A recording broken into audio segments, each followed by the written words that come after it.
এখন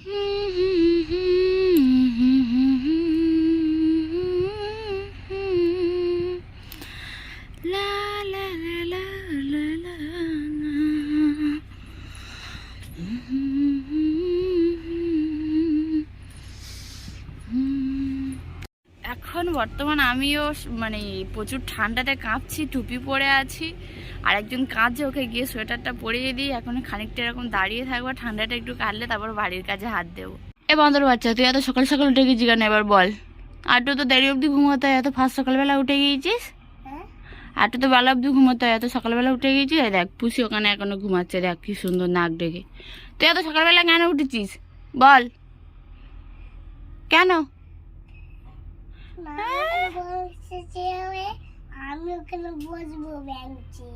তুমি বেঞ্চে বসবে বলে সকাল সকাল উঠে গেছো? এত সকাল সকাল না গাছ ছাড়তে ইচ্ছা হচ্ছে না, এত ঠান্ডা লাগছে, টুপি টুপি দিয়ে বসে থাকতে ইচ্ছা হচ্ছে এরকম করে। এখন মানে হাতে জল লাগাতে ইচ্ছা করছে না। কালকে বাসন ধুয়ে নিয়েছিলাম, তবুও কিছু আছে, ধুতে হবে। আমি একটুখানি 6:30টার দিকে উঠলে একটু রোদ রোদ মতো হলে তখন উঠে। আজকে বড্ড যেন সকাল সকাল ঘুম ভেঙে গেছি, উঠে গেছি, কি আর করবো। আবার যদি শুয়ে পড়ি এখন আর উঠতে পারবো না, বাধ্য হয়ে আর ঘুমোতে পারিনি, উঠে যেতে হয়েছে। এদিকে আমার কাজও সারা হয়ে গেছে, আর এদিকে দেখো সবে হালকা হালকা রোদ উঠছে, হালকা হালকা কুয়াশাও আছে।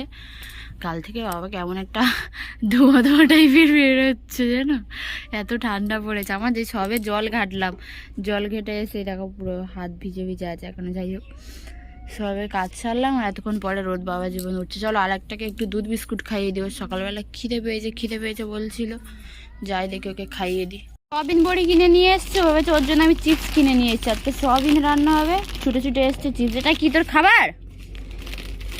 এটা তোর খাবার না, এটা সয়াবিন বড়ি রান্নার জন্য। এটা কি? সয়াবিন বড়ি খাবি তো আজকে? সয়াবিন, ঠিক আছে। এর অবস্থা দেখো না, পুরো ধুলো কেটে কি অবস্থা, চোখ মুখের কোনো হাল নেই, তাই তো বাবু? চোখ মুখের কোনো হাল নেই। চলো এখানে আমি আলু কেটে নিয়েছি, মশলার জন্য আদা রসুন ছাড়িয়ে নিয়েছি। এবার শুধু জাস্ট আজকে আর সকালে টিফিন কিছু করিনি, পান্তা আছে, বাবারা পান্তা খেয়ে চলে যাবে। এবার আমি শুধু জাস্ট রান্নাটা করব। এটাও সয়াবিন, ওটাও সয়াবিন। আজকে কিন্তু অনেক সকাল সকাল রান্না বসে গেছে। এখন বাজে প্রায় ঘড়িতে 10টার মতো, 10টার মধ্যে এখন আমার তরকারি বসিয়ে দিয়েছে, ভাত এখানে বসিয়ে দিয়েছে। ভাতটা হতে অনেক সময় লাগবে, অনেক যেহেতু অনেক বড় হাঁড়ি, দুবেলার ভাত হচ্ছে একসঙ্গে। আবার সকালে বাবারা পান্তাও খায়, মানে কাজে থেকে এসে, সেই জন্য এই উনানটা না কিছুতেই মানে আমি ঠিক করে করতে পারছি না। একবার নিমে যাচ্ছে, একবার হচ্ছে, আর এখানে পাতাও নেই যে একটু দৌড় ভালোভাবে জ্বলবে। কাঠ দিয়ে ভালো উনান আমি ধরাতেই পারি না, তবুও যা হচ্ছে। চলো আজকে তো একটা তরকারি ভাত তাড়াতাড়ি হয়ে যাবে। আজকে আমার একটুখানি ফোনে কাজ আছে, সত্যি কথা বলতে কি 12টা-1টার মধ্যে একটু কাজ আছে আমার, এই জন্য তাড়াহুড়ো করছি। এদিকে রান্নার ঝামেলা শেষ করে দিয়ে তারপরে ওদিকের কাজে যাব। আমাদের গাছের টাটকা টাটকা ওলকপি। আমি অবশ্য সেদিনকে বাগানে গিয়েছিলাম, ওলকপি দেখতে পাইনি, শুধু এমনি ধনেপাতা আর বেগুন এইসব দেখতে পেয়েছিলাম। আজকে সকালবেলা দেখছি বাবা তুলে নিয়ে এসছে। আমি বলছি কোথা থেকে নিয়ে এসছে? বলে আমাদের বাগান থেকে। আমি অবশ্য দেখতে পাইনি। তো চলো গাছের টাটকা টাটকা ওলকপি দিয়ে মাছের ঝোল খাওয়া যাবে। আজকে তো সয়াবিন রান্না হয়েছে, কালকে যদি মাছ আনে, মাছ দিয়ে আলু দিয়ে ওলকপি দিয়ে ঝোল আর ভাত। টাটকা মাছের ঝোল খেলে আরও ভালো হয়, কিন্তু ভাগ্যে টাটকা মাছ জুটবে কিনা জানি না। এই জন্যই বললাম, জানা না, দাদু যদি মাছ ধরে দেয় তো খুব ভালো, নাহলে বাজার থেকে ওই মরা মাছই খেতে হবে। কাজ আমার সব কমপ্লিট হয়ে গেছে। এখন একটা এই ঝাঁক রংচাটা একটা নাইটি পরে নিয়েছি, স্নান করতে যাবো। ঠিক আছে, জামা কাপড় সব খুলে কেচে দিলাম, ছোটোটারও জামা কাপড় খুলে সব কেচে দিলাম, সারাক্ষণ ধুলো কেটেছে দিয়ে। এবারে যাচ্ছি স্নান করতে, তারপরে এসে দুটো ভাত খাবো। সকাল থেকে কিছু খাওয়াই হয়নি আজকে আমার। মিথ্যা কথা বলার জায়গা পাসনি।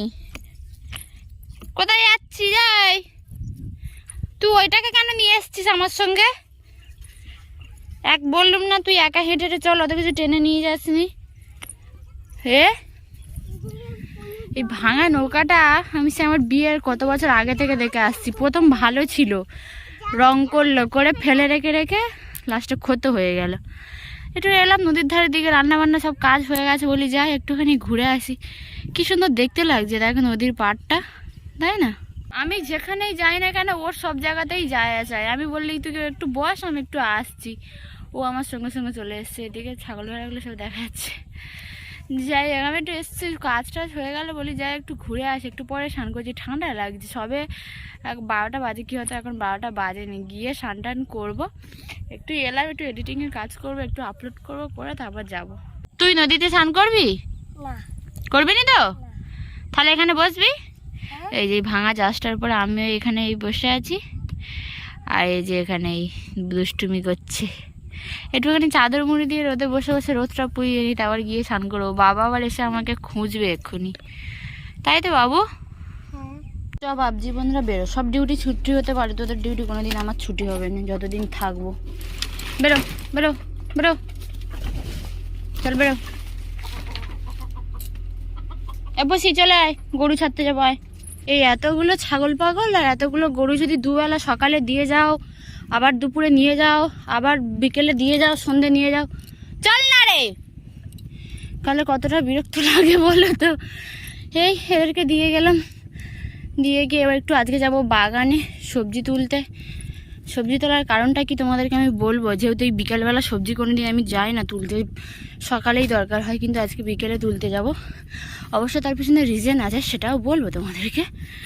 দেখো কতগুলো ছাগল, দেখো এখনো 3-4টাকে তাড়িয়ে আনতে পারিনি। এদিকে খাচ্ছে, এদিকে এই যে খাচ্ছে, আরও পিছনে 3-4টে আছে, ওরা সব ওদিকে চলে গেছে, ওদেরকে তাড়িয়ে আমি আনতে পারিনি। আপাতত এদেরকেই দিয়ে গেলাম, আর বাদ বাকি ঝাঁজ আমি আর পারবো না বাবা। আজকে সবজি তোলার রিজনটা হচ্ছে এটাই, মা যেহেতু গিয়েছে 5 দিন কি 6 দিন হয়ে গেল, এবার মা আসছে, আজকে আসছে, রাতে আসবে। তো আমি এবার কাল বাড়ি যাব, যেহেতু তোমাদের দাদা ভাই কাল চলে আসছে, ও বলছে কি তুমি বাড়িতে আসবে না, আমি ওখানে যাব। আমি বলছি কি কয়েকদিন পর আমাদের এখানে গঙ্গা মেলা আছে, সেই সময় আসবে, আবার এখন আসবে, তো ঘন ঘন এসে বেকার কী হবে, এমনিতে তো এখানে এখন কোনো দরকার নেই। আমি জাস্ট এসেছিলাম কদিন, মানে মামার বাড়িতে যাবে। আমার মাসির অ্যাকচুয়ালি পেটে একটা টিউমার টাইপের হয়েছিল, ঠিক আছে, সেটা অপারেশন করেছে। তো আমার দিদিমাদের সেম এরকম এত ছাগল ভেড়া আছে, আর আমার দিদিমা একটু বয়স হয়ে গেছে, তো উনি অতগুলোকে রেখে দিয়ে যেতে পারছিল না। তো আমার মা এখন গিয়ে ছাগল ভেড়াগুলো দেখাশোনা করছে, আর আমার দিদিমা গিয়েছে আমার ছোটো মাসির কাছে, মানে নার্সিং হোমে। এখন অপারেশন হয়ে গেছে, ছোটো মাসি ভালো আছে, ঘরে এসছে, এখন সুস্থ হয়ে উঠতে কিছুটা টাইম লাগবে। তো মা এবারে চলে আসছে, এবার যেহেতু মার এদিকে এত কিছু আছে, এত কিছু কি আর আমি সামলাতে পারবো এতদিন থেকে? তো এবার মা আসছে, আমি কাল চলে যাবে। এবার কাল যেহেতু চলে যাবো, আমাদের এখানে আগেই বলেছি কি আমাদের সবজি সব কিছু কিনে খাওয়া হয়, চাষবাস কিছুই হয় না। তো বাবারা যেহেতু এত রকম সবজি চাষ করেছে, সেক্ষেত্রে আমি অল্প অল্প করে কিছু তুলে নেবো বাড়িতে নিয়ে যাওয়ার জন্য। কাল ফার্স্ট সকালবেলায় বেরিয়ে পড়বো। তো আজকের মতো এখানে এটা শেষ ব্লগ।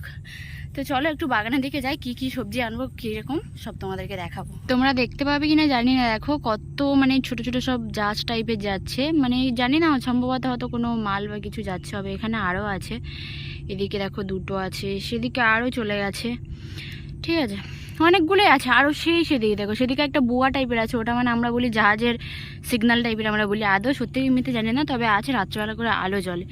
আর সবে আমি স্নান করে তেল টেল মেখে এলাম, কোনো লাভ হলো না, এদেরকে তাড়িয়ে তাড়িয়ে আনতে পুরো রাবিশ আর ধুলোতে আমার পা হাত পা পুরো কালো, মানে কুচকুচে হয়ে গেছে। যত পরিষ্কার করো এখানে কোনো লাভ নেই, ফিরে গিয়ে হাত পা ধোবো, তারপরে গিয়ে ফ্রেশ হবো।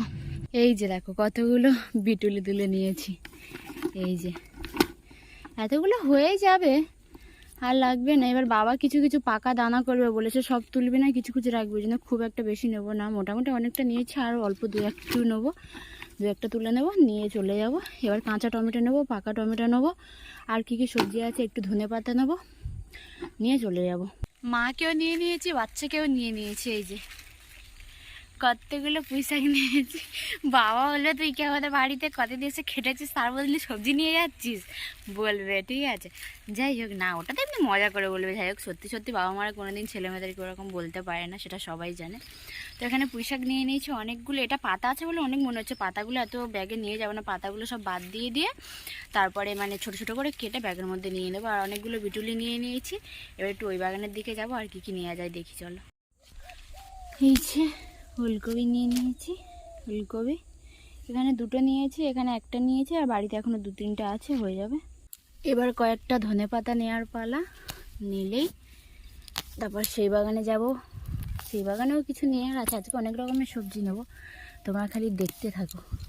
টাটকা টাটকা ধনেপাতা দিয়ে ঝোল খাওয়ার মজাই আলাদা। বেগুনগুলো কি সুন্দর ঝুলছে, দেখো এখান থেকে কটা বেগুন নিয়ে নিই, অনেক হয়েছে বাগানে ভর্তি, এরকমভাবে দেখলে তোমরা দেখতে, এরকমভাবে দেখো ভর্তি হয়েছে ভর্তি। তো এরকম কটা ভালো ভালো দেখে বেগুন নিয়ে নেবো। আমার বড় মশাই বলেছে ভালো ভালো দেখে বাগান থেকে কটা টাটকা বেগুন আনবে, আমি ঝাল খাবো। তো বরের আবদারে বেগুন নিয়ে যাবো, চলো। তারপর ওদিকে একটু পালং শাক নেবো, একটু টমেটো নেবো। এক চুবড়ি বেগুন নেওয়া হয়ে গেছে, এবারে পালং শাক নেওয়ার পালা। এই যে এত পালং শাক, হাত পুরো কাদা হয়ে গেছে। চলো, আর চুবড়িতে জায়গা নেই, চুবড়িটা এবার রেখে দিয়ে আসি। দিয়ে এসে এবার কাঁচা টমেটো আর পাকা টমেটো নিয়ে যাবো, নিচে বেগুন, আর উপরে এতগুলো পালং শাক নিয়ে নিয়েছি, দুবার খেলে শেষ। চলো নিয়ে যাই। পুরো বারান্দা দেখো কিরকম সবজিতে ভরে গেছে। এই যে পুঁই শাক পড়ে আছে, সেদিকে ধনে পাতা, বিটুলি, ওর মধ্যে সব কিছু আছে। আর এখানে বেগুন হয়ে গেছে, সব গেছে। এখনও টমেটোটা তোলা বাকি আছে। ভেবেছিলাম কাঁচা টমেটো নেবো, কিন্তু ভাবছি কাঁচা টমেটো নেবো না, শুধু পাকা টমেটো কটা তুলে নিয়ে চলে আসি। চলো। এদিকে সবজি করে তো ছুটছি, সব কিছু হয়ে গেছে, সব কিছু বুঝলাম, কিন্তু এদিকে আমার পুরো ব্যাগ ম্যাচেকার হয়ে গেছে। জামা কাপড় যত সব বার করেছিলাম সব কিছু বাইরে পড়ে আছে, কিছু তোলা হয়নি, কিছু কেচেছিলাম সেগুলো সব গুছোতে হবে। বাইরে সব জামা কাপড় ভর্তি হয়ে আছে, ওগুলো কখন গুছোবো, এগুলো কখন গুছোবো, কিছু মাথা কাজ করছে না। আজকে মোটামুটি গুছিয়ে গেছে। ঘুমোতে সব কাজ ছিল, ঘুমোতে রাত 10টা সাড়ে 10টা বেজেই যাবে, আমি বুঝতে পারছি খুব ভালোভাবে। আর কষ্ট প্রচুর হচ্ছে। চলো, যেটুকু কাজ আছে ঝটপট শেষ করে নেওয়া যাক। এত খুঁজে এই কটা ডাঁসা টমেটো পেয়েছি। এই দেখো এরকম নিচু হয়ে যাচ্ছে, যেহেতু এই কালকে মালতলা হয়েছে, সব পাকা টমেটো বাবা তুলে নিয়েছে, আর নেই। এবার ওই কটা যা আছে ডাঁসা সেগুলো আমি তুলেছি। এখন এই লাইনটা পুরোটা দেখবো, দেখলে হয়ে যাবে। টমেটো গাছের মধ্যে এরকমভাবে নিচু হয়ে যাচ্ছি, ঠিক আছে, হাঁপিয়ে গেছি পুরো। আর এই সাদা জামা পরে এসেছি, ভয় লাগে, যেহেতু টমেটো গাছের একটা আলাদা কস থাকে না, তো সাদা জামা লেগে গেলে সহজে উঠতে চায় না। তো ওই জন্য যতটা পাচ্ছি গাছের দিকে কম যাওয়ার চেষ্টা করছি। এখানে ঢুকে কথা বলছি, দিদা বলছে টমেটো গুনছিস, মানে এখানে ভিডিও করছি বুঝতে পারছি না, ঠিক আছে। টমেটো গুনছিস বাগানে? বলছি হ্যাঁ গুনছি। তো চলো, পুরো ঘেমে চান হয়ে গেছে, নামে শীতকাল কিন্তু প্রচুর গরম হচ্ছে। এগুলো তুলে নিয়ে অনেকগুলো সবজি পুরো বারান্দা ভর্তি হয়ে গেছে, এবার গিয়ে সব গুছাবো। তো এবার সন্ধেও হয়ে এসছে, ছোটোটা এবার উঠবে, বায়না ধরবে, ওকে নিয়ে যাবো এবার গরু ছাগল আনতে। চলো, আজকের মতো এতটুকু। দেখা হচ্ছে তোমাদের সঙ্গে নেক্সট একটা ভিডিওতে। আমি আর পাচ্ছি না বন্ধুরা, আর শেয়ার করতে পারবো না, যেহেতু এখন আমার অনেক কাজ আছে। বারান্দা পুরো ভর্তি হয়ে আছে সবজিতে, সব কিছু গিয়ে গুছাবো, সব কিছু গিয়ে ঠিক করতে হবে। তো দেখা হচ্ছে তোমাদের সঙ্গে নতুন একটা ভিডিওতে। আমার ভিডিও ভালো লাগলে আমার চ্যানেলটাকে সাবস্ক্রাইব করে লাইক কমেন্ট শেয়ার করে আমার সাথে থাকো, আমার পাশে। অ্যান্ড তোমাদের ভালোবাসায় আমি খুব ভালো থাকবো, তোমরাও খুব ভালো থাকবে। তোমাদেরকে পুরো বাগানটা একবার ভালো করে দেখিয়ে দিই। এই টমেটো চলে এসছে, আমি টমেটো গাছের মাঝখানে যেন একটা মানে কাচ্চি কালি এরকম মনে হচ্ছে, এত এই দেখো কাঁচা টমেটো কি সুন্দর। তো এই যে আমার বাবাদের বাগান, পুরো আমি বাগানের মধ্যে বসে আছি। এর নিচে সব ছোট পালং শাক গাছ হয়েছে, মূলো শাক হয়েছে। মূলো শাকটা কম আছে, পালং শাকটা বেশি আছে। চলো, মোটামুটি মন যা চাই আজকে ইচ্ছা মতো সবজি তুলে নিই, কাল থেকে সব বন্ধ, ঘরের মধ্যে চুপচাপ মানে বসে থাকতে হবে, আর কিছু নাই। চলো, বাই বাই।